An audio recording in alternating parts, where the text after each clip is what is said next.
તો આ તરફ દમણ અને દાદરા નગર હવેલીમાં પણ વરસાદી માહોલ જામ્યો છે। દરિયામાં ભરતી આવતા દરિયો તોફાની બન્યો છે। દેવકા બીચ પર દરિયામાં તોતિંગ મોજા ઉછળ્યા। તો સલામતીના ભાગરૂપે લોકોને દરિયાથી દૂર રહેવા માટે અપીલ કરાઈ છે। ઊંચા મોજા ઉછળતા જોવા મળ્યા। વહીવટી તંત્રએ પણ અપીલ કરી છે। તે છતાં પણ લોકો સહેલાણીઓ બેદરકારી દાખવી રહ્યા છે। દેવકા બીચના અમે આપને આ દ્રશ્યો બતાવી રહ્યા છીએ। દરિયો ગાંડોતુર બન્યો છે। ઊંચા મોજા ઉછળી રહ્યા છે અને વહીવટી તંત્રએ અપીલ પણ લોકોને કરી છે। વલસાડ જિલ્લાની સાથે સંઘ પ્રદેશ દમણમાં પણ ચોમાસાનો માહોલ જામ્યો છે।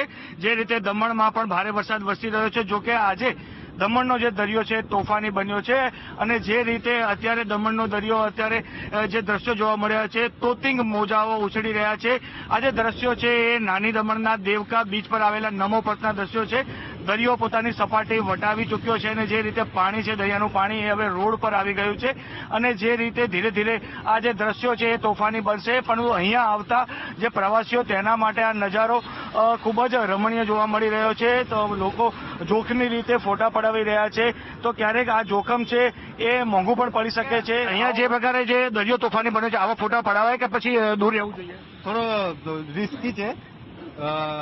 ફોટો જરા દૂર પડાવવું જોઈએ લોકોનો, કેમ કે એટલે કે પ્રવાસીઓ પણ માની રહ્યા છે ક્યાંક ને ક્યાંક જે દૂર રહેવું જોઈએ। અત્યારે પોલીસ પણ અત્યારે જે દરિયા કિનારે છે તે રાઉન્ડ લગાવી રહ્યા છે। ફરી એકવાર દ્રશ્યો બતાવવાની કોશિશ કરીશ કે દરિયો જે તોફાની બન્યો છે અને જે પોતાના જે કિનારાઓ છે એ વટાવ્યો છે। હજી આવતા દિવસોમાં હજી આ દરિયો છે વધુ તોફાની બનશે અને જે આ મોજાઓ છે તેમાં વધુ તોતિંગ જોવા મળી રહે છે। જોકે દમણનું વહીવટીતંત્ર પણ એલર્ટ મોડ પર જોવા મળી રહ્યું છે। માનવ ઠાકોર, VTV ન્યૂઝ, દમણ। તાપી